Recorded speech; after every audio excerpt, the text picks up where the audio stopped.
buku, penyangganya buku itu, penyangganya buku. Di bawahnya.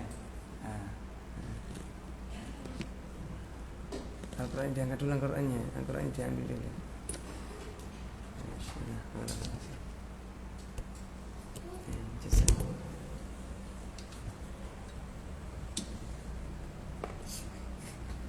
Kok ada mainnya sekarang?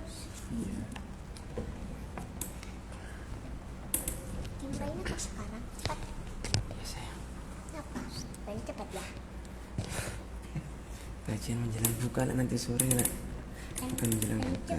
Buang ya. Kan ada biar nggak kajian aja.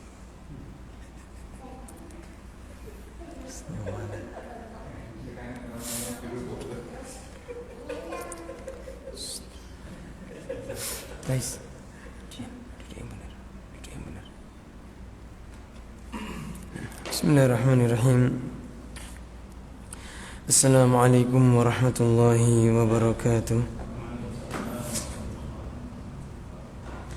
Alhamdulillah, assalatu wassalamu ala rasulillah wa ala alihi wa sahbihi wa man wala, amma ba'd. Subhanaka la ilma lana illa ma 'allamtana innaka antal alimul hakim. Allahumma anfa'na bima 'allamtana wa 'allimna ma yanfa'una wa zidna ilman. Allahumma la sahla illa ma ja'altahu sahla wa anta taj'alul hazna idza syi'ta sahla faj'al lana ya rabbana kulla shay'in sahlan muyassara. Allahumma inna na'udzubika min 'ilmin la yanfa' wa min qalbin la yakhsha' wa min nafsin la tashba' ومن دعوة لا يستجاب لها. رب اشرح لي صدري ويسر لي أمري واحلل عقدة من لساني يفقه قولي. Amin. Ma'asyiral muslimin, jamaah kajian menjelang berbuka puasa rahimani wa rahimakumullah. Alhamdulillah, Allah subhanahu wa ta'ala masih memberikan kita hidayahnya, nikmatnya, sehingga kita dapat melakukan ibadah puasa ini dan kita dapat menghadiri kajian yang penuh barokah ini. Oleh karenanya kita patut kita syukuri, karena yang namanya hidayah itu mutlak adalah milik Allah. Ya, Nabi SAW tidak bisa memberi hidayah kepada Abu Thalib, pamannya, padahal pamannya mengakui Islam itu benar, membantu Nabi dalam dakwahnya, melindungi Nabi SAW tatkala Nabi dan para sahabatnya diboikot. Yang mereka, Abu Thalib tahu bahwasanya Islam adalah agama yang benar, tapi mereka sungkan. Tapi ia sungkan, ya, dan enggan masuk Islam. Ya, sehingga tatkala menjelang ajalnya, Nabi SAW mendatangi Abu Thalib untuk mengatakan, ya ammi, kul la ilaha illallah kalimatan uhajju laka bika indallah. Wahai pamanku, ucapkan la ilaha illallah, satu kalimat yang dapat aku jadikan hujjah, aku jadikan saksi di hadapan Allah Subhanahu wa ta'ala. Akan tetapi di sampingnya ada orang-orang kafir, di antaranya Abu Jahal, Abu Lahab. Sehingga kemudian Abu Lahab mengatakan, ya Aba Thalib, atarghabu an millati Abdul Muttalib. Wahai Abu Thalib, apakah engkau benci atau engkau tidak suka dengan agamanya Abdul Muttalib? Ya. Sehingga kemudian Abu Thalib melihat ke Abu Jahal dan Abu Lahab. Kemudian Nabi mengatakan, ya ammi, qul la ilaha illallah kalimatun uhajju bika indallah. Jadi sering Rasul menyuruh masuk Islam, Abu Thalib menyuruh tetap di agamanya. Akhirnya Abu Jahal menyuruh Abu Thalib untuk di agamanya. Akhirnya Abu Thalib mati dalam keadaan kafir. Kemudian Nabi sedih sekali. Kemudian turunlah ayat dalam surat Asy-Syura, innaka la tahdi man ahbabta walakinallaha yahdi man yasha. Sesungguhnya engkau Muhammad tidak bisa memberi petunjuk kepada siapa yang engkau cintai. Ya, akan tetapi Allah lah yang memberi petunjuk kepada siapa yang Dia kehendaki. Ini menunjukkan bahwasanya hidayah mutlak milik Allah. Ya, hidayah taufik mutlak milik Allah. Ya, dan Allah Subhanahu wa taala berikan kita hidayah. Ya, ini patut kita syukuri. Patut kita jaga. Ya, kita dapat beribadah kepada Allah itu tidak lain dan tidak bukan itu karena pertolongan dari Allah, karena taufik dari Allah. Ya, jangan kita merasa bangga. Ya. Kita bisa sholat 5 waktu, kita bisa qiyamul lail, kita bisa tahajud setiap hari. Jangan kita bangga. Kalau kita bangga maka ujub dan menggugurkan pahala tersebut. Ya. Sedangkan ibadah yang kita lakukan itu tidak bisa mengganti apa yang Allah Subhanahu wa taala berikan kepada kita. Bayangkan kita setiap hari bernafas, jantung kita dari kita sejak kita lahir sampai sekarang terus berdetak. Ya. Kita Allah kasih rizki kepada kita. Nah, ini menunjukkan bahwasanya sedangkan kita ibadah cuma berapa menit. Ya, maksimal aja qiyamul lail 1,5 jam. Ya, ini enggak cukup untuk mengganti nikmat-nikmat Allah Subhanahu wa taala yang diberikan kepada kita. Makanya Allah mengatakan berulang-ulang dalam surat Ar-Rahman, "Fabi ayyi ala'i rabbikuma tukadziban?" Nikmat Tuhanmu yang manakah yang kau dustakan? Ya, dan Nabi mengatakan, "Laulallah mahtadaina wa ma shallaina." Kalau bukan karena Allah, kita ini enggak dapat mendapatkan hidayah, kita enggak dapat hidayah. Wa ma shallaina, kita enggak mampu salat. Kata Nabi, laulallah, kalau bukan karena Allah, mahtadaina wa ma shallaina wa ma sumna wa ma tasaddaqna. Kalau bukan karena Allah kita enggak dapat hidayah. Kita enggak dapat salat, kita enggak bisa puasa dan kita enggak bisa sedekah. Jadi jangan kita bangga karena kita bisa membangun masjid ini. Jangan kita bangga karena kita menjadi salah satu penggerak di masjid ini, tidak. Akan tetapi justru kita bersyukur. Kita bisa diberi amanah oleh Allah untuk membangun masjid. Mengapa?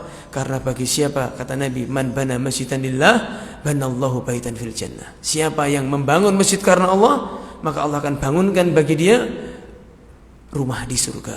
Nah, kita harus bersyukur. Allah bergerakkan kita untuk bangun masjid, maka Allah akan ganti dengan rumah di surga. Ya. Allah gerakkan kita untuk menjadi wasilah sarana dakwah, maka Allah akan berikan pahala bagi kita sebagaimana pahala yang melakukannya. Bayangkan kalau misalkan bagi EO kajian itu, misalkan dia menjadi sarana dan orang yang hadir di situ mengamalkan apa yang disampaikan. Kata Nabi SAW, "Man talla ala khairin falahu ajrun kafa'ilihi." Siapa yang menunjukkan sesuatu maka dia mendapatkan pahala seperti orang yang melakukannya. Nah, ini wasilah. Ya, harusnya kita ikhlas kepada Allah Subhanahu wa taala. Memang ikhlas itu berat. Terkadang ujian itu datang dari orang terdekat kita atau orang yang kita anggap sebagai teman sejawat kita. Nah, pada hari ini insyaallah kita akan membahas tentang yang berkaitan dengan bulan Ramadan yang akan berlalu. Ma'asyiral muslimin rahimani wa rahimakumullah. Tidak terasa hadis-hadis, ayat-ayat Al-Qur'an dibacakan oleh ustaz-ustaz, baik di mimbar Jumat maupun di kajian, kayak seolah-olah Ramadan baru kemarin itu datang. Ya. Dan hadis-hadis kita mendengar, barang siapa man shoma ramadhana imanan wa ihtisaban ghufira lahu ma taqaddama min dhanbihi. Barang siapa yang puasa Ramadan dengan iman, ikhlas mengharap pahala dari Allah, wa ihtisaban dengan mengharap pahala dari Allah, ghufira lahu ma taqaddama min dhanbihi. Allah akan ampuni dosa-dosanya yang telah lalu.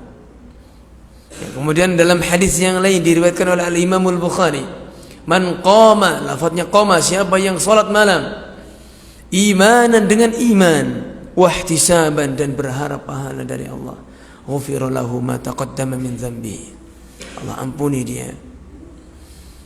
Begitu pula dalam hadis yang lain, man qama lailatal qadri, siapa yang berdiri atau siapa yang salat malam bertepatan dengan malam Lailatul Qadar, ghufira lahu ma taqaddama min dhanbi, maka Allah akan ampuni dosa-dosanya yang telah lalu. Ya, hadis-hadis ini sering dibaca di awal-awal bulan Ramadan. Ya. Mengapa? Untuk mengingatkan, untuk menguatkan kita agar kita senantiasa memaksimalkan ibadah di bulan ini. Tidak terasa kurang 5 atau 4 hari lagi Ramadan akan berlalu. Apakah kita sudah mendapatkan fadilah itu? Ma'asyiral muslimin rahimani wa rahimakumullah. Oleh karenanya para salaf dahulu, para ulama dahulu itu mengatakan, kana yad'una lillah. Mereka dulu berdoa kepada Allah, ya, ba'da Ramadan 6 ashhur. Setelah Ramadan 6 bulan, agar Allah Subhanahu wa taala kabulkan, agar Allah Subhanahu wa taala terima puasanya, ibadahnya di bulan Ramadan. Kemudian 6 bulan berikutnya mereka meminta kepada Allah agar dipertemukan dengan bulan Ramadan yang berikutnya. Hasyirul muslimin, mengapa kok Allah Subhanahu wa taala berikan rata-rata dalam hadis-hadis atau keutamaan-keutamaan di bulan Ramadan ini atau berkaitan dengan puasa itu selalu ghufira lahu ma taqaddama min dzambihi. Allah akan ampuni dosa-dosa yang telah lalu. Mengapa? Karena sejatinya manusia itu adalah makhluk yang selalu dipenuhi dengan dosa. Ya, kata Nabi SAW, kullu bani Adam khata'. Setiap anak Adam khata' itu isim mubalaghah, ya, sighah mubalaghah dari khati'. Kalau khati' artinya orang yang bersalah. Kalau khata' itu senantiasa melakukan kesalahan. Abid, orang yang beribadah. Kalau abbad, ahli ibadah. Ya. Kalau shaim, orang yang berpuasa. Kalau shawwam, orang gemar berpuasa. Nah, itu wazannya fa'al. Ya, kalau fa'il, orang yang melakukan. Kalau fa'al, yang senantiasa melakukan. Ini wazan sighah mubalaghah, menunjukkan perbuatan tersebut sering dia lakukan. Nabi mengatakan, kullu bani Adam khata'. Setiap anak Adam suka melakukan kesalahan. Wa khairul khata'in at-tawwabun. Dan sebaik-baik orang yang melakukan kesalahan adalah orang yang bertaubat. Ya. Jadi orang manusia itu disifati oleh Allah, innahu kana zaluman jahula. Manusia itu sesungguhnya, kata Allah, zaluman, suka berbuat zalim, jahula, lagi bodoh. Itu sifatnya manusia. Banyak kekurangan. Ya. Itu kata para ulama, mengapa pahala-pahala puasa itu selalu diikat dengan ghufira lahu ma taqaddama min dzambi. Ya, karena manusia itu tempatnya dosa. Kemudian yang kedua, kata para ulama, mengapa Allah ikat dengan ghufira lahu ma taqaddama min dzambi? Agar manusia tidak ujub dengan ibadahnya. Ya. Karena kalau manusia, ya, kita salat, Nabi SAW salat 5 waktu. Setelah salat apa yang dia baca? Alhamdulillah. Apa, Pak? Astagfirullah. Istighfar, meminta ampun. Ya Allah, ampuni aku. Mengapa? Agar ia tidak ujub dengan salatnya. Terkadang orang ujub dengan salatnya, sudah merasa bangga dia. Dengan dia salat 5 waktu sudah merasa berjasa bahwasanya dia telah melakukan hak Allah, telah melaksanakan hak Allah, dan ia harus diberi haknya pula. Manusia terkadang seperti itu. Makanya Allah syariatkan setiap ibadah selalu diakhiri dengan istighfar. Ya, di antaranya salat. Ya, Allah, Nabi SAW tatkala salat, beliau selalu menutup dengan istighfar. Ya, karena tidak ada orang yang bisa salat dengan sempurna. Bahkan Nabi SAW, yang manusia yang terbaik, itu pernah lupa tatkala salat. Ya, seorang Nabi pernah lupa tatkala salat. Ini bagaimana dengan kita? Ya, oleh karenanya di sini Syekh Abdul Aziz Ar-Rajihi, hafizahullah, beliau mengatakan berapa banyak di antara kita, beliau mengatakan yang sholat malam, akan tapi hatinya tidur. Berapa banyak di antara kita yang melek, ya, akan tapi kita sia-sia melakukan, ya, perbuatan di malam-malam 10 terakhir ini. Masyiral muslimin rahimani wa rahimakumullah. Nabi sallallahu alaihi wasallam beliau mengatakan dalam hadis-hadisnya, beliau mengatakan, ya, berkaitan dengan Lailatul Qadar ini, kita masih punya malam ganjil 3. Malam 25 nanti, malam 27, sama malam 29. Kata Nabi sallallahu alaihi wasallam, beliau mengatakan, ara ru'yakum qad tawattu'at fi sabil awakhir, faman kana mutaharriha falyataharraha fi sabil awakhir. Siapa yang ingin mencari Lailatul Qadar, kata Nabi, ya, falyataharraha, hendaklah dia cari malam tersebut fi sabil awakhir, di 7 malam terakhir. Ya, dalam riwayat lain, ya, Nabi mengatakan, iltamisuha fil ashril awakhir min ramadhana lailatul qadar. Carilah malam Lailatul Qadar, ya, di 10 malam terakhir di bulan Ramadan. Fi tasi'atin tabqa, di 9 hari yang tersisa. Wa fi sabi'atin tabqa, atau di 7 hari yang tersisa. Wa fi khamisatin tabqa, atau di 5 hari yang tersisa. Wa hiya fil ashril awakhir hiya fi tis'in yamdina aw fi sab'in yabqan. Ini menunjukkan bahwasanya Nabi sallallahu alaihi wasallam memerintahkan kita untuk mencari malam Lailatul Qadar itu di 10 malam terakhir. Akan tetapi lebih giat, jangan sampai kita lupa di malam-malam ganjilnya, di malam 21, malam 23, malam 25, malam 27, 29. Jangan sampai kita lupa di malam-malam ini. Karena apa? Peluang besar terjadinya malam Lailatul Qadar ada pada malam-malam ganjil. Ya. Nabi mengatakan dalam hadis diriwayatkan oleh Al-Imam Abu Dawud, beliau mengatakan, taharrauha lailata sab'in wa 20. Carilah malam Lailatul Qadar itu pada malam ke-27. Dalam riwayat lain pada malam ke-23. Nah, ini banyak hadis-hadis, ya, peluang besarnya malam Lailatul Qadar itu ada di malam ke-27. Ya. Oleh karenanya Nabi dalam hadis yang lain, beliau diriwayatkan oleh Al-Imam Al-Bukhari, beliau mengatakan, innamal a'malu bil khawatim. Sesungguhnya amal ibadah seseorang itu yang dinilai adalah akhirnya. Ya. Jadi misalnya seseorang itu malas di awal-awal bulan Ramadan, ya, kemudian di akhir-akhirnya semangat, maka itu lebih baik bagi dia daripada orang yang awalnya semangat akan tetapi akhirnya malas. Ya. Makanya ma'asyiral muslimin, tatkala antum mendengar kita kisah hadis qatilul mi'ah, pembunuh 100, ya, pembunuh 100 orang, ya.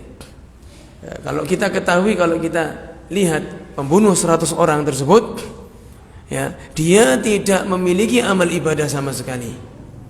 Sebelumnya bejat, ya, akan tetapi di akhir hayatnya dia bertaubat kepada Allah. Allah tidak lihat masa lalunya, akan tetapi Allah lihat, ya, saat itu dia menjadi orang seperti apa. Oleh karenanya dalam surat Al-Furqan Allah mengatakan berkaitan dengan ciri-ciri orang, ciri-ciri ibadur rahman, walladzina la yad'una ma'allahi ilahan akhar wa la yaqtuluna an-nafsa allati harrama Allah illa bil haqq, ya, wa la yaznun wa man yaf'al dzalika yalqa athama. Itu ciri-ciri hamba Allah, ya, ciri-ciri hamba Ar-Rahman, yaitu mereka tidak berbuat syirik kepada Allah. Mereka tidak membunuh jiwa kecuali yang Allah Subhanahu wa taala, ya, bolehkan untuk dibunuh. Ya. Dan mereka tidak berzina.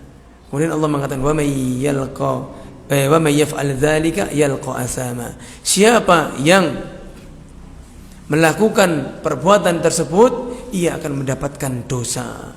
Yudha'af lahu al-'adzabu yaumal qiyamah wa yakhlud fihi muhana. Ya, Allah lipatkan azab pada hari kiamat. Ya, dan mereka kekal di dalamnya ya dengan terhina.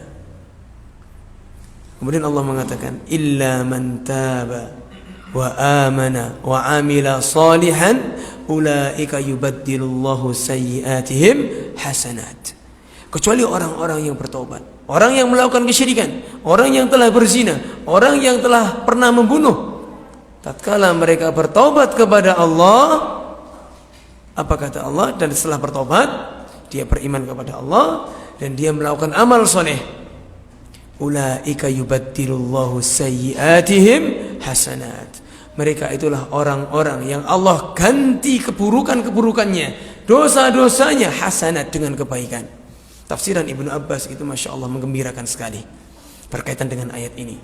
Maksudnya apa? Yaitu dosa-dosa yang menumpuk, ya, itu Allah ganti dengan menjadi pahala. Misalnya orang punya dosa setinggi langit dan pahalanya mungkin sejengkal, maka ketika orang tersebut bertobat, maka Allah akan ganti dosa yang setinggi langit itu seperti pahala yang setinggi langit. Dan pahala yang sejengkal tadi gimana? Apakah menjadi dosa? Tidak, tetap menjadi pahala. Tafsiran Ibnu Abbas tentang ayat ini Masya Allah, ya. Ini menunjukkan rahmatnya Allah kepada kita, ya. Dan Allah sudah sifati kita itu sebagai seorang pendosa, sebagai manusia adalah makhluk yang penuh dengan dosa. Oleh karenanya banyak ibadah-ibadah, banyak amalan-amalan, ya, yang endingnya itu apa? Diampuni dosa-dosanya. Ya, untuk mendapatkan pahala, mungkin pahalanya sekian itu mungkin ada, cuman lebih banyak apa? Diampuni dosa. Contoh, Nabi mengatakan as-salawatul khams wal jum'ah ilal jum'ah wa ramadan ila ramadan wal umrah ila umrah mukaffiratun ma bainahunna idza ijtanabatil kaba'ir. Ya, salat 5 waktu, Jumat ke Jumat, Ramadan ke Ramadan, umrah ke umrah, ya, sebagai penghapus dosa di antara keduanya jika dia meninggalkan dosa-dosa besar. Kemudian yang lain, ya, tentang masalah puasa Arafah. Ya, puasa Arafah menghapus dosanya tahun yang lalu dan akan datang.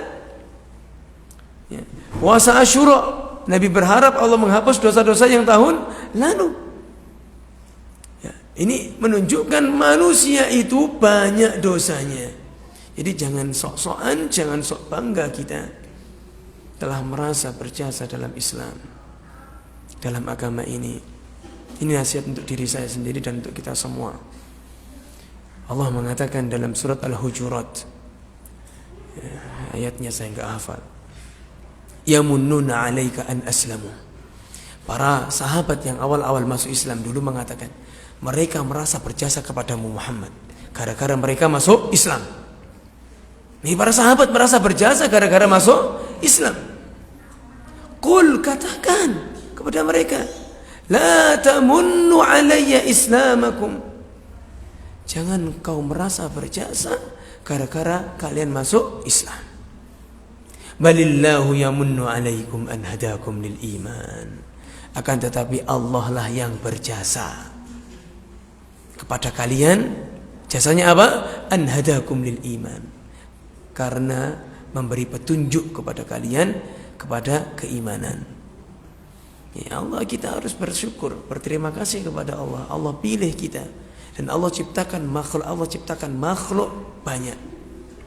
Ya. Allah pilih kita menjadi manusia. Dan Allah ciptakan manusia.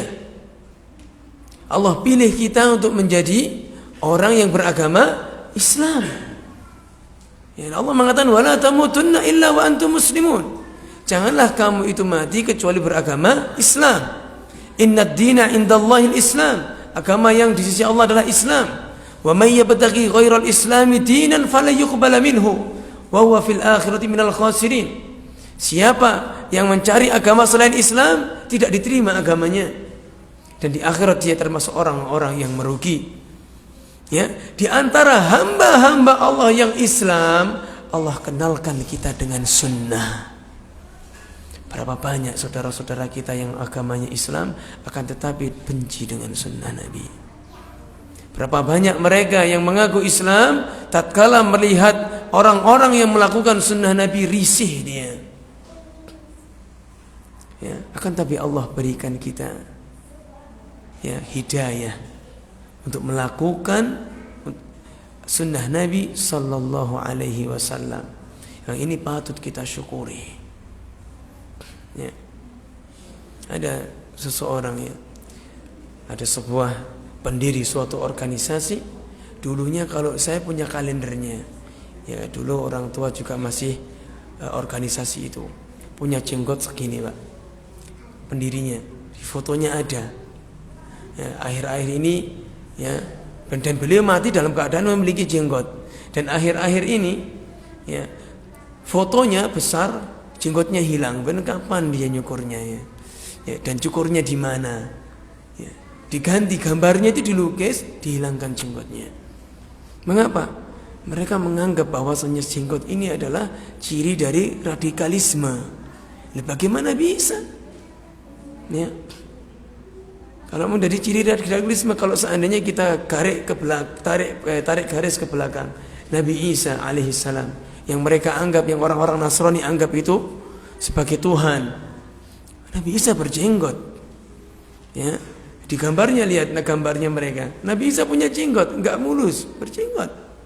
Ya, apakah kita bisa mengatakan Nabi Isa adalah teroris atau radikal? Ya, berarti pengikutnya juga sama. Tidak bisa. Karena radikalisme atau terorisme itu berkaitan dengan ideologi, pemikiran, bukan berkaitan dengan penampilan. Ya. Juga untuk memfitnah orang-orang yang bercadar, orang-orang yang mengebom. Ya, di Jakarta itu mereka pakai cadar, difitnah. Ya. Ya, kita lihat fotonya, dia bercadar, tapi pakaiannya agak ketat. Kemudian alisnya di batu alis. Ya nggak memper lah gitu. Masa orang bercadar pakai batu alis? Ya alisnya nggak ada dikerok, nggak memper. Atau misalnya masa orang bercadar pakaiannya ketat, ya nggak memper. Ya sandiwaranya ketahuan. Ya ini kita harus syukuri nikmat ini. Ya, dan kita harus syukuri di antara hamba-hamba Allah. Ya. Yang Allah Subhanahu wa taala pilih ya, untuk bertemu dengan Ramadan. Itu kita itu dipilih oleh Allah untuk bertemu dengan Ramadan. Ya. Dan Allah juga pilih kita. Ya.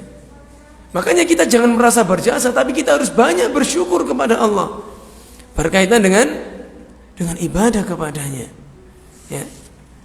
Oleh karenanya, ma'asyiral muslimin, di sisa-sisa ini mari kita manfaatkan ibadah semaksimal mungkin. Ya, lebih baik seseorang itu ya lemah di awal tapi semangat di akhir daripada semangat di awal lemah di akhir. Dan banyak kita di tempat kami di Waki itu ada pas waktu awal-awal Ramadan.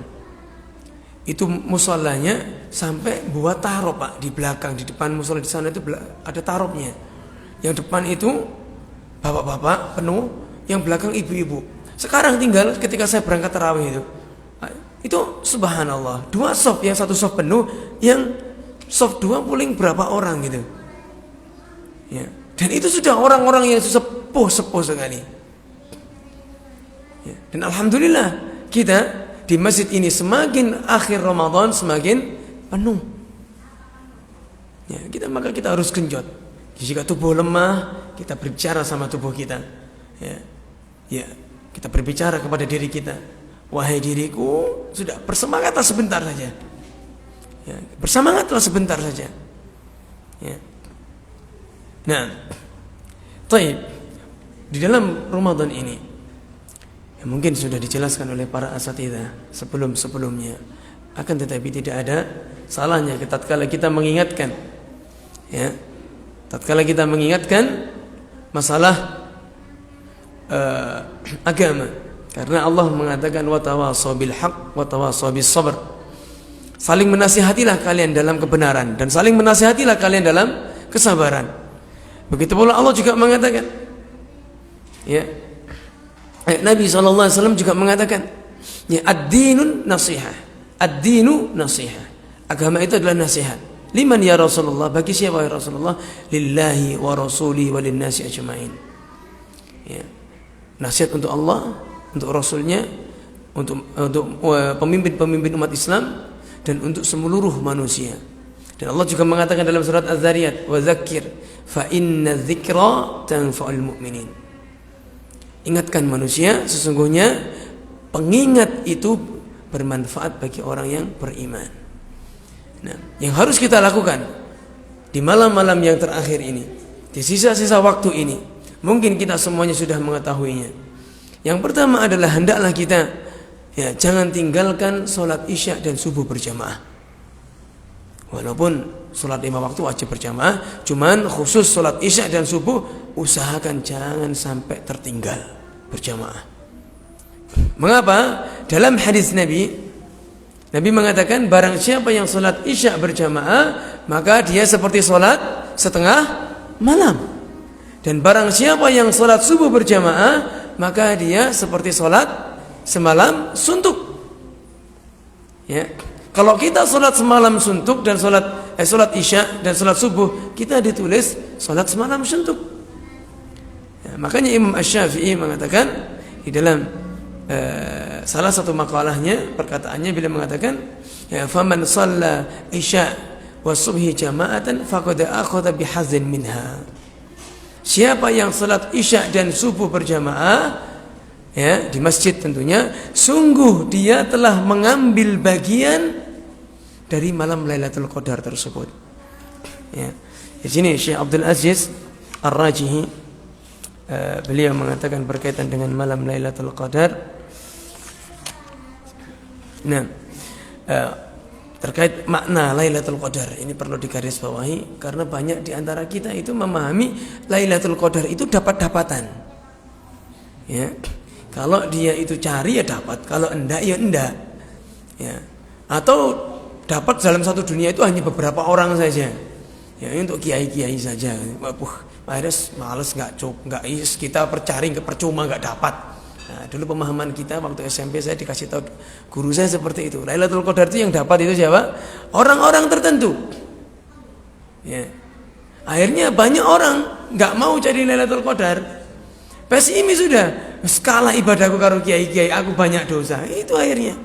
Ya, Syekh Abdul Aziz Ar-Rajihi mengatakan, ya, terkait dengan Lailatul Qadar, qiyamuha wal 'amalus shalih fiha khairun minal 'amali fi alfi syahr, ay aktsaru min 83 sanah.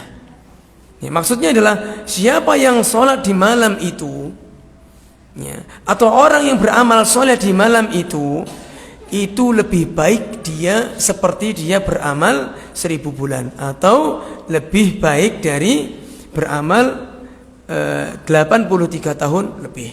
Jadi menjenengan misalnya sholat isya sama subuh berjamaah, bertepatan malam itu malam Lailatul Qadar, maka jenengan dicatat oleh Allah pahalanya seperti jenengan sholat isya dan sholat subuh selama berapa? 83 tahun lebih. Jenengan infak di masjid, ya, 50.000, maka jenengan lebih baik daripada infak selama 83 tahun lebih dengan nominal yang sama. Ya, jenengan sholat malam, ya, bertepatan dengan malam Lailatul Qadar, jenengan mendapatkan pahala sholat malam yang lebih baik daripada jenengan sholat malam selama 83 tahun lebih. Itu maknanya. Ya, untuk semua umat, bukan untuk orang-orang tertentu saja. Kemudian ada pertanyaan, Ustaz, Nabi kan kalau sholat malam itu kan Nabi kalau 10 terakhir itu kan syadda mi'zarahu, mengencangkan ikat pinggangnya, wa ahya lailahu, dan menghidupkan malamnya. Jadi maksudnya wa'tazala nisa'ahu, dan menjauhi istri-istrinya. Maksudnya tidak berhubungan dengan istrinya. Dan beliau di masjid iktikaf 10 hari full, ya, Berarti kan kalau malam itu pahalanya Nabi memang benar. Kita tahu iktikaf pahalanya Nabi, sholatnya Nabi, baca Qur'annya Nabi. Ya, berarti kalau seandainya kita di rumah Ustaz, di malam-malam Lailatul Qadar, itu kita berhubungan dengan istri, berarti seperti berhubungan 83 tahun. Ada pertanyaan seperti itu. Ya. Sedangkan berhubungan kan kata Nabi SAW, fi kulli bid'i ahadikum shadaqah.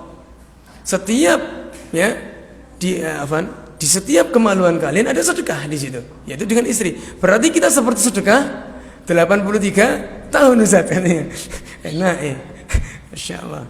Kata Syekh Shalih Al-Utsaimin, yang dimaksud dengan sedekah, yang dimaksud dengan amalan-amalan yang dilipat gandakan itu adalah amalan-amalan yang berkaitan dengan masjid. Ya, amalan-amalan yang berkaitan dengan masjid dan yang semisalnya. Bukan amalan-amalan yang berkaitan dengan anak Adam. Ya. Jadi amalan-amalan yang misalkan suami istri ya enggak dilipat gandakan juga. Nah, jadi seperti itu kata Syekh Shalih Al-Utsaimin. Al-Utsaimin bukan Utsaimin, Al-Utsaimin rahimahullah. Jadi jelas salat, baca Quran, ya sedekah di masjid, ya atau sedekah mungkin di tempat yang lain mungkin dapat. Ketika dapat malam itu. Akan tetapi khusus ibadah-ibadah yang seperti ini tadi tidak. Ya, sekali ya sekali, tidak seperti 83 tahun. Allahu a'lam. Nah, kemudian amalan ibadah yang bisa kita lakukan di malam-malam ini adalah kita menghidupkan malam dengan ibadah. Di antaranya adalah kita membaca Al-Qur'an. Ya. Karena Allah mengatakan inna anzalnahu fi lailatin mubarakatin inna kunna munzirin. Sesungguhnya kamilah yang menurunkan Al-Qur'an di malam yang penuh berkah. Jadi malam itu penuh berkah. Inna kunna munzirin. Sesungguhnya kami memberi peringatan. Malam itu malam yang penuh berkah. Ya, siapa yang membaca Al-Qur'an satu huruf di malam biasa mendapatkan 10 kebaikan. Dan siapa yang membaca ya Al-Qur'an di malam itu maka tinggal kalikan. Satu huruf berapa kali, seperti membaca berapa? 83 tahun lebih atau 1000 bulan. Ya, kita jangan sampai tertinggal atau terluput malam hari itu membaca Quran. Adapun siangnya misalkan kita enggak kuat, kita tidak masalah tidak membacanya. Ya, akan tapi yang paling penting adalah dibaca di malam hari, di 10 malam terakhir. Ya. Begitu pula sedekah yang paling bagus di malam hari. Ya. Salat malam juga. Ya. Dan ibadah-ibadah yang lain. Bahkan Nabi SAW di malam-malam ini janganlah kita membuat marah keluarga kita atau orang lain. Mengapa? Kata Nabi SAW dalam hadis yang berkaitan dengan Lailatul Qadar, Nabi SAW dilupakan, ya, dilupakan tentang kapan terjadinya malam Lailatul Qadar itu. Ya, ya, beliau dilupakan. Beliau mau datang menemui para sahabat untuk mengabarkan malam Lailatul Qadar itu pada tanggal sekian. Akan tapi di dalam perjalanan beliau SAW melihat sebagian sahabat bertengkar atau bermusuhan. Kemudian dilupakan oleh Allah Subhanahu wa taala kapan terjadinya malam itu. Ya, kemudian akan tapi Nabi mengatakan cari di 10 terakhir di bulan Ramadan. Ya. Jadi kalau seandainya kita membuat marah orang lain, maka barokahnya bisa jadi barokah malam Lailatul Qadar tersebut hilang dari kita. Sebagaimana Nabi SAW melihat 2 orang sahabat bertengkar, ya, Nabi ikut kena efeknya. Bukan hanya Nabi, umat ini ikut kena efeknya.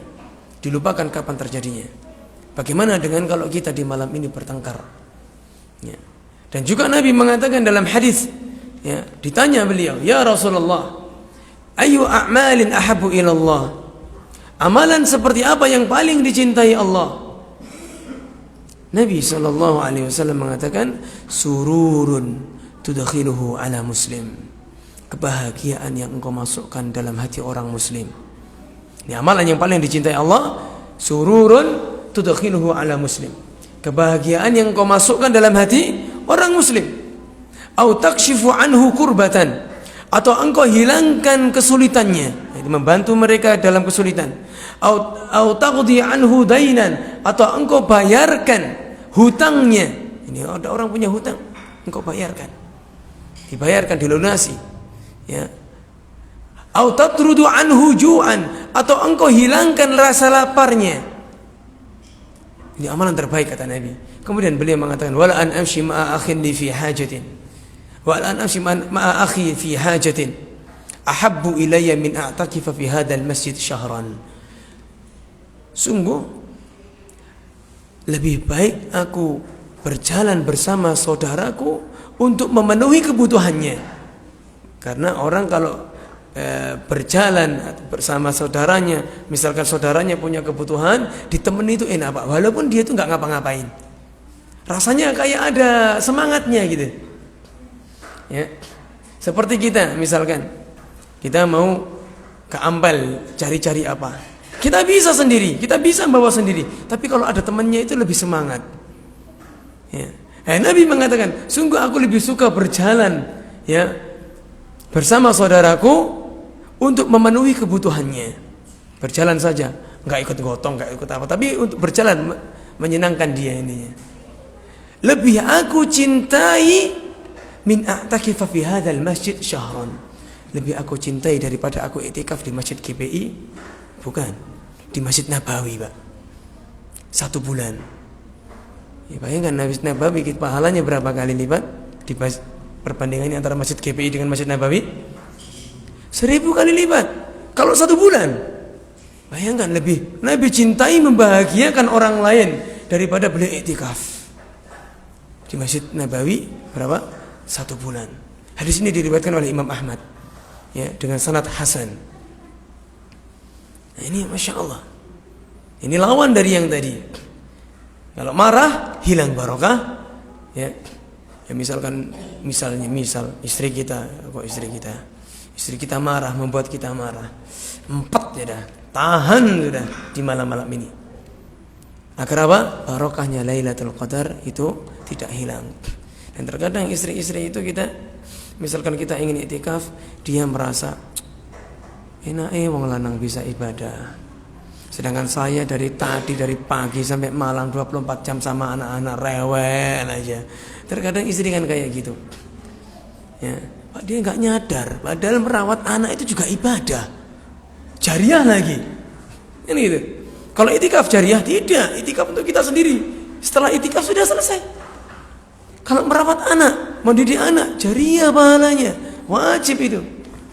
Ya, kalau anaknya misalkan menjadi anak yang soleh atau solihah, ya, dia mendapatkan pahala yang mengalir. Ya, ibu-ibu terkadang iri, enak ya, laki-laki itu bisa kemana, keluar rumah terus, nggak sama anak-anaknya. Ya memang fitrahnya laki-laki. Dalam Al-Quran Allah mengatakan, fantashiru fil ardi wabtaghu min fadlillah. Ya, berkeliaranlah kalian di muka bumi dan carilah dari karunia Allah. Laki-laki tugasnya untuk apa? Berkeliaran, Pak. Bukan keliaran bambung, bukan. Ya, cari nafkah, maksudnya di luar. Itu tugasnya laki-laki sudah, menuntut ilmu di luar. Kalau tugasnya perempuan apa? Sunatullahnya dalam Al-Quran, waqarna fi buyutikunna wala tabarrujna tabarrujal jahiliyatil ula. Berdiam dirilah engkau wanita di rumah. Dan mereka enggak sadar, tatkala mereka berdiam diri di rumah, mereka mendapatkan pahala. Sekarang saya tanya, ya, ibadah itu pengertiannya apa? Taib, ma manal ibadah? Ismun jami'un, ish? Ismun jami'un li kulli ma yuhibbuhu Allah wa yardahu minal aqwali wal a'mali al-zahirah wal batinah. Ini anak-anak SD sudah hafal. Ya. Ibadah artinya sebuah nama yang Allah ridhoi dan Allah cintai, baik itu berupa perbuatan ataupun ucapan, yang lahir maupun yang batin. Sekarang saya tanya, Allah memerintahkan suatu amalan, Allah cinta atau benci? Pasti cinta. Diperintahkan untuk melakukan, masuk dibenci. Ya, ngeprank namanya. Ya, kalau misalkan kau begini, kau lakukan itu, ternyata dia nggak suka perbuatan itu, ngeprank itu namanya. Tapi Allah nggak gitu. Allah memerintahkan, berarti Allah cinta dengan perbuatan itu. Wa qarna fi buyutikunna. Ya. Berdiam dirilah wahai wanita kalian di rumah-rumah kalian. Berarti setiap wanita berdiam diri di rumah, iya pahalanya mengalir. Kan gitu.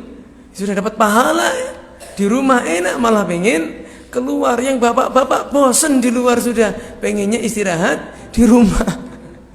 Seperti itu, Pak. Terkadang kita hari Ahad itu, kita libur kan, kerja Senin sampai Sabtu.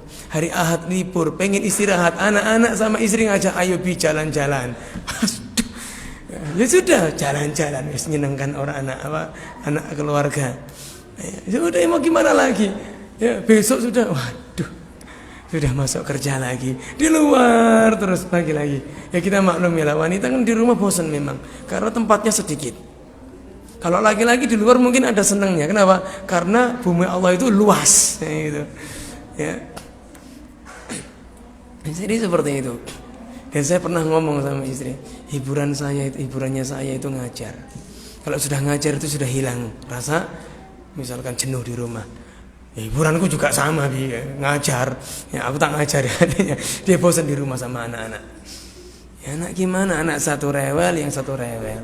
Ya, dua-duanya rewel. Yang satu tidur, yang satu ingin melek. Ya, yang melek ingin ganggu adiknya biar melek juga. Akhirnya umiknya ngantuk. Ya, bingung, Pak. Sudah saya maklumi, saya memaklumi. Ya.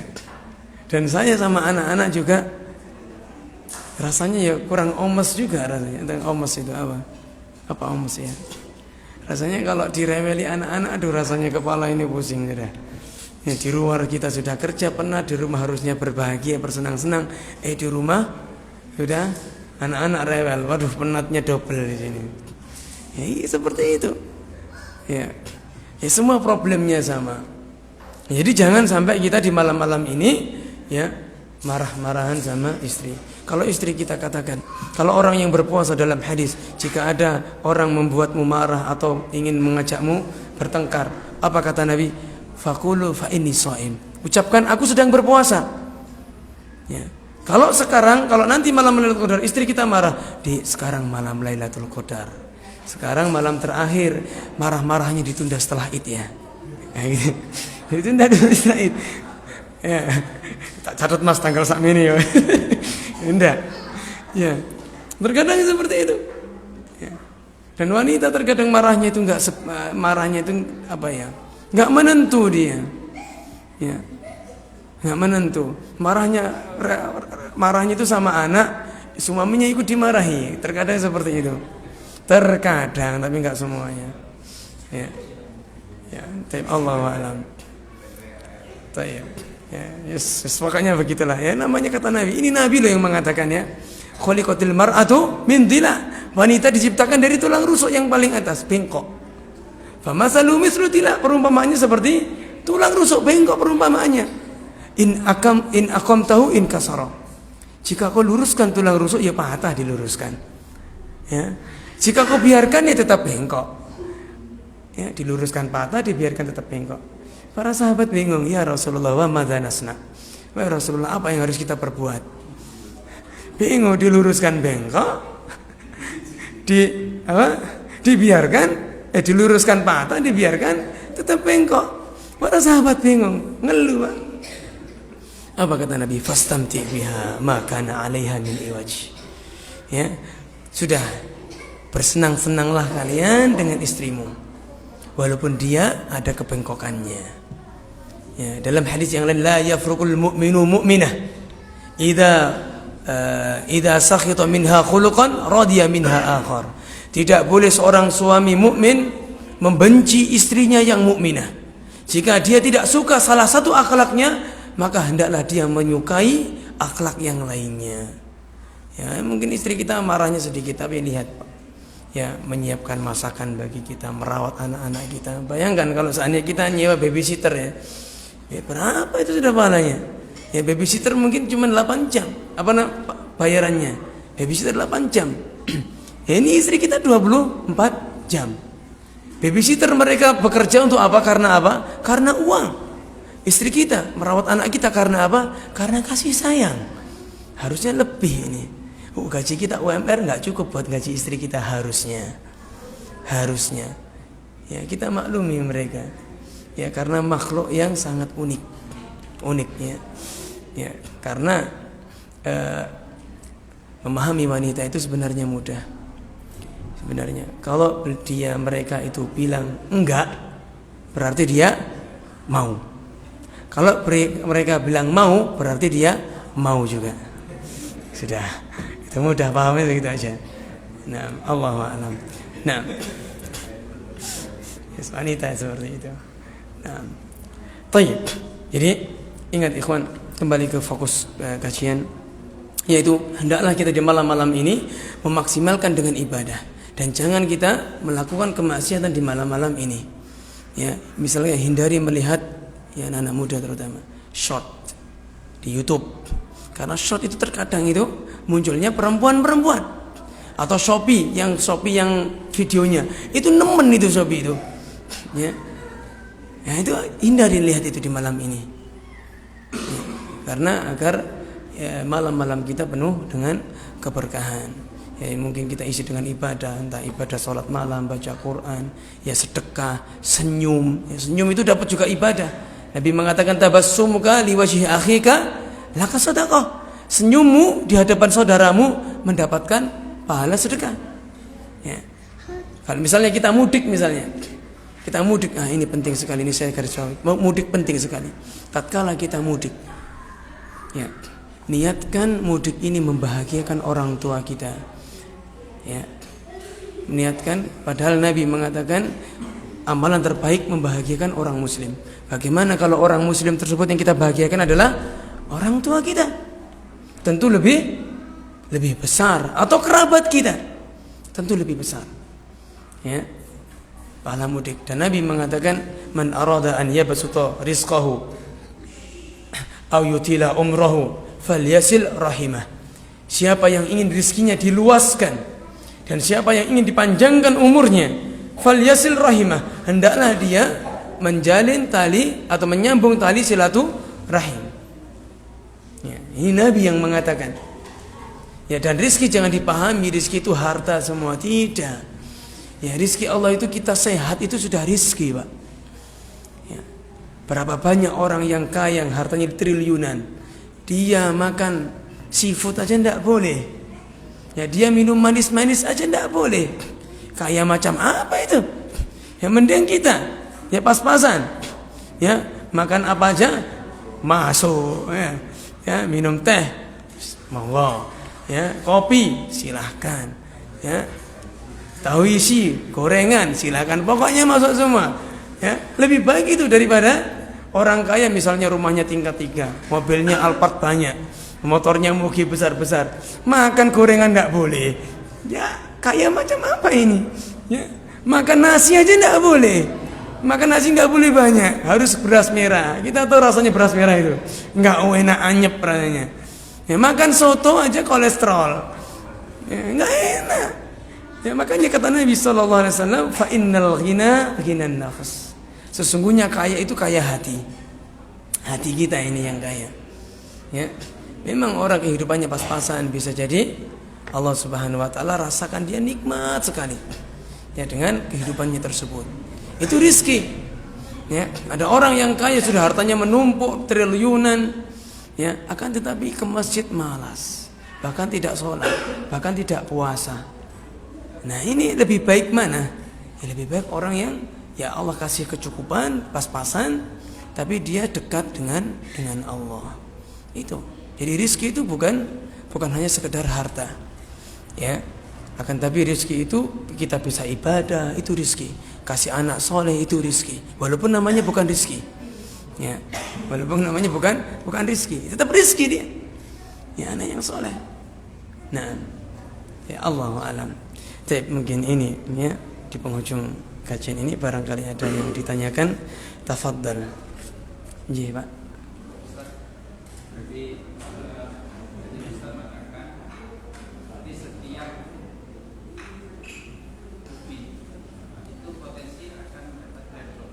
Setiap apa? Muslim. Nah. Sebenarnya batasan waktu Lailatul Qadar malam itu jam berapa sih? Yang dimaksud adalah dari terbitnya dari tenggelamnya matahari waktu maghrib sampai hatta matla'il fajr, sampai waktu subuh. Jadi panjang Pak jenengan, misalkan kalau saya sampai sekarang ini belum mampu untuk i'tikaf 10 hari full. Belum mampu. Karena apa? Kerja. Pagi kerja. Ya. Kemudian saya aja misalkan kita qiyamul lail ya. Qiyamul lail jam berapa bisa? Jam 2 sampai zuhur. Sampai zuhur, sampai sahur. Itu malam itu saya nyimak hafalan anak-anak itu sudah gini sudah. Kalau kita ceramah misalkan gini, kita nggak mungkin ceramah ngantuk tuh nggak mungkin. Tapi kita nyimak Pak, nyimak hafalan anak-anak, kita diem kan, diem. Itu cekluk gini sudah. Berat itu rasanya. Ya, kalau kita misalkan gerak ya, misalkan kita kerjanya mungkin di pabrik, nata-nata, mungkin kita nggak ngantuk. Tapi ini nyimak hafalan, diem aja ini, diem aja, ngantuk rasanya kayak didongengi. Yang nggak mampu. Jadi malam Lailatul Qadar itu mulai masuk waktu maghrib sampai terbitnya fajar atau masuk waktu subuh. Ya, siapa yang beramal di antara malam itu, maka Allah akan lipat gandakan. Ya, makanya jangan sampai ketertinggal malam sholat isya sama sholat subuh berjamaah. Karena pahalanya Pak sholat semalam suntuk. Berarti kita ditulis sholat semalam suntuk berapa kali? Lebih baik dari 1000 bulan. Cuman bedanya begini. Kalau kita full ibadah di malam hari, kita mendapatkan uang misal 1 juta dikali 1000 misal. Kalau kita setengah ya kita dapat 500.000 dikali 1000. Kalau kita 1/4 ya, atau mungkin ya setidaknya sebentar lah, ya mungkin 10.000 dikali 1000. Nah seperti logikanya sama. Ya kita baca Quran cuman 5 baris misalkan. Ya 5 baris dikali 1000 bulan itu. Kita baca Quran 1 juz, ya 1 juz dikali 1000 bulan itu. Nah, logikanya seperti itu. Ya, jadi kan berarti sama pahalanya. Ya enggak. Bedanya pas sama-sama 1000 tapi nominalnya beda. Ya sama-sama 10, satunya receh 1000-an sama satunya 100 ribuan, ya juga beda. Jadi gitu jadi. Ya, logikanya seperti itu. Semuanya akan dapat dengan syarat dia berusaha memang berniat untuk mendapatkan itu. Dia akan dapat dan melakukan amalan-amalan. Jadi jangan sampai kita terlewatkan, terutama sholat malam. Kalau sholat malam, sholat tahajud atau sholat tarawih, ya itu kalau kita bertepatan di malam Lailatul Qadar, maka Allah akan ampuni dosa-dosa kita. Dan ini janji Allah. Tapi dengan syarat. Syaratnya 2. Harus sesuai dengan sunnah Nabi, tata caranya. Yang kedua, harus benar-benar ikhlas, mengharap pahala dari Allah. Kalau salah satunya hilang, maka kita tidak akan mendapatkannya. Jadi imam di sini itu berat Pak. Terkadang kita ketika ngimami ada unsur riya, harus kita lawan. Kita riya lagi, kita lawan lagi. Kita riya lagi, kita lawan lagi. Jadi bukan bangga-banggaan berdiri di sini. Ya, bukan bangga-banggaan. Ya, kita berat. Pak Nabi mengatakan al-imamu dhamin. Imam itu akan menanggung jamaahnya. Apabila imam salah, ya, maka dia mendapat penanggung kesalahannya dan makmum mendapatkan pahala. Apabila imam benar, imam dapat pahala, makmum dapat pahala. Ya, berat memang. Makanya Syekh Suraim itu mundur dari Imam Masjidil Haram. Syekh Suraim mundur dari Imam Masjidil Haram ingin menjadi makmum di Masjidil Haram. Allahu a'lam alasannya apa. Yang jelas beliau mundur dari Masjidil Haram ya. Jadi usia tuanya. Beliau sejak imam sejak tahun 93. Berarti berapa tahun? 30. Ya, 30 tahun Imam Masjidil Haram, sudah tua beliau. Beliau mundur sekarang. Nah, Allahu a'lam. Jadi makmum di Masjidil Haram. Allahu a'lam. Baik, barangkali ada yang lain, ikhwan. Gimana?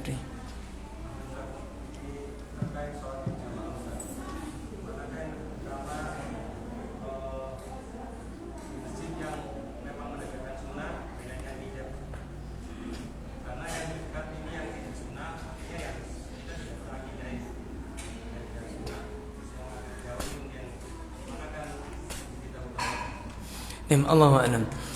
Mana lebih utama kita sholat di masjid yang di situ diterapkan sunnah Nabi SAW, atau sholat di masjid yang tidak menerapkan sunnah Nabi SAW. Taib, apabila sunnahnya di situ ya tidak menerapkan sunnah di situ adalah melakukan kebid'ahan, ya melakukan kebid'ahan, ya maka tentu kita lebih afdal di masjid yang sunnah.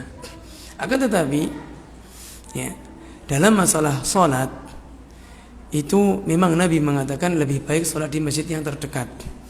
Akan tetapi jika di masjid yang terdekat itu kita tidak merasa nyaman, kita tidak tumakninah misalnya, ya, atau mungkin imamnya bacaannya kacau, atau mungkin tidak menerapkan rukun-rukunnya cepat-cepat gitu, maka lebih baik kita sholat di masjid yang jauh. Akan tetapi di situ sholatnya bisa khusyuk, ya, kita bisa merasakan kenikmatan sholat, bisa hadir, hati itu bisa hadir. Itu lebih baik, karena sholat itu memang berat, illa alal khasyin, kecuali bagi orang-orang yang khusyuk. Ya, kalau kita sholat di masjid, misalkan masjid imamnya cepat, kemudian setelah cepat bacaan imamnya kacau, ya, akhirnya kita sholat itu gak enak rasanya. Ya, akhirnya ya, daripada kita sholat gak pernah khusyuk, lebih baik sholat di masjid yang lain tapi khusyuk. Ya. Dan ada 3 orang kata Nabi SAW yang pahalanya itu tidak sampai, ya, tidak ke atas kecuali kurang dari 1 jengkal. Kan kalau kita beramal itu pahala itu ke atas. Allah mengatakan ilahi yas'adul kalimut thayyib wal amalus shalihu yarfa'u. Kepada Allah kalimat thayyib, ya, kalimat thayyib itu ucapan yang baik, dan amal soleh yarfa'u, naik. Berarti Allah di atas. Ya, kalimat thayyib, kalimat yang baik, dan amal soleh itu naik ke atas. Ya, kepada Allah. Akan tetapi ada orang yang amalannya yaitu tidak sampai sejengkal. Salah satunya apa? Yaitu imam yang mengimami kaum, akan tetapi kaum itu membenci imam tersebut. Jadi pahalanya imam tidak dapat. Bencinya karena apa? Kata para ulama, bencinya yang pertama, bisa jadi dia tidak menerapkan rukun-rukun atau sholat-sholat Nabi. Yang kedua, bisa jadi ia mungkin bacaannya kurang bagus, karena berkaitan dengan imam adalah berkaitan dengan bacaan. Ya umul qaum aqra'uhum li kitabillah, yang mengimami suatu kaum adalah yang paling pandai baca Qur'annya. Ya. Jadi itu. Kemudian yang ketiga, bisa jadi dia itu imam, bacaannya bagus, cara sholatnya bagus, akan tapi dia terang-terangan dalam bermaksiat kepada Allah. Nah ini orang-orang benci, ini imam kok sukanya minum-minuman, bukan es jus, minum-minuman keras misalnya, Bertos dan yang lainnya. Nah, ini makanya dia ketika orang benci diimami oleh orang tersebut, maka orang tersebut itu pahalanya tidak naik kecuali hanya sejengkal saja, gak sampai kepada Allah. Nah, kemudian para ulama memberi pengecualian. Jika makmum itu benci kepada imam karena imam mengikuti sunnah, tidak. Contoh salat Jumat membaca surat As-Sajdah sama Al-Insan, kan panjang itu. As-Sajdah aja 3 halaman, Al-Insan 2 halaman, berarti 5 halaman. Ini salat subuh panjang, makmum benci, maka imam tetap dapat pahalanya, tetap naik. Kenapa? Karena bencinya dia karena apa? Menerapkan sunnah Nabi Sallallahu Alaihi Wasallam. Ya, Allahu a'lam. Baik, barangkali ada yang lain. Satu lagi terakhir.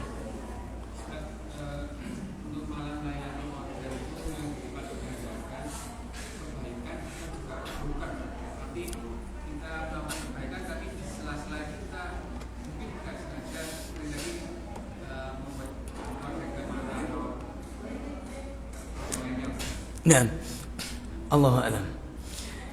Kalau dalam hadis, kalau dalam Al-Quran yang dilipat gandakan seperti 1000 bulan adalah pahalanya. Akan tetapi para ulama mengatakan yakhsha, ditakutkan. Dosa juga ikut juga, ditakutkan. Seperti seorang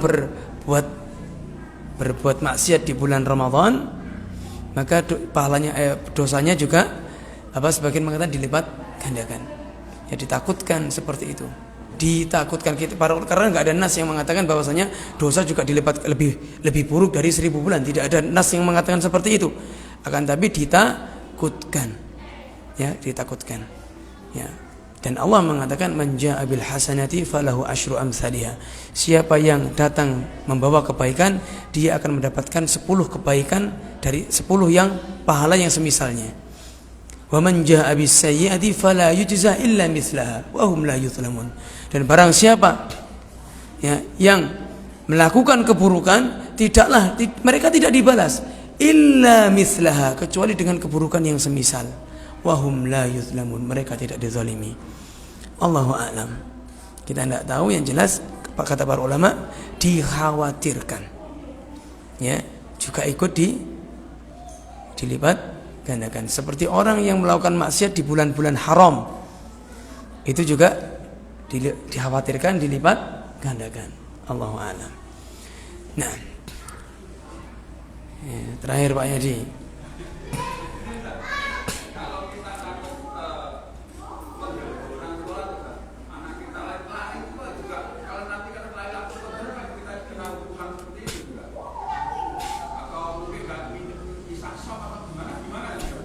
Maksudnya? Kan kita bawa anak juga kecil mungkin ya, karena ya ketika tiba-tiba ya kecil lari atau apa, otomatis kan nggak concern yang sebenarnya juga nggak concern. Nah, membawa anak kecil ke dalam masjid itu para ulama memberi batasan-batasan, yaitu apabila anak kecil tersebut mereka itu bisa diatur di dalam masjid, maka silahkan dibawa umur berapapun. Akan tetapi apabila mereka tidak bisa diatur, maka lebih baik apabila umurnya dikurang dari 7 tahun, maka hendaklah dia di rumah jika tidak bisa diatur, ya. Karena Nabi memerintahkan anak kecil untuk sholat itu di usia 7 tahun.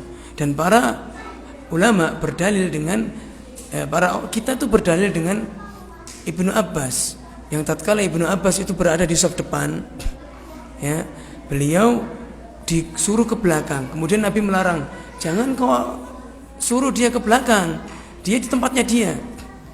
Kenapa? Ibnu Abbas sudah mumayyiz waktu itu. Dia sudah tahu walaupun dia usianya kecil, beliau anak yang pendiam, yang memang sudah Allah beri kecerdasan dan didoakan oleh Nabi, ya Allahumma faqihhu fid din wa 'allimhu ta'wil. Ya Allah, fahamkan dia dalam masalah agama dan ajarkan takwil, tafsir. Itu Ibnu Abbas. Ya. Kalau anak kita Ibnu Man, Ibnu siapa? Anak kita. Ya, kalau anak saya Ibnu Fajar, Pak. Ya. Kalau anak Pak Yadi Ibnu Yadi. Ya, bukan Ibnu Abbas. Kalau seandainya nama kita Abbas, itu anak Abbas. Ya, Abbas yang lain. Ya. Itu Ibnu Abbas, bukan Abbas yang, ya, bukan Abbas yang kita, Abbas saat ini. Bukan.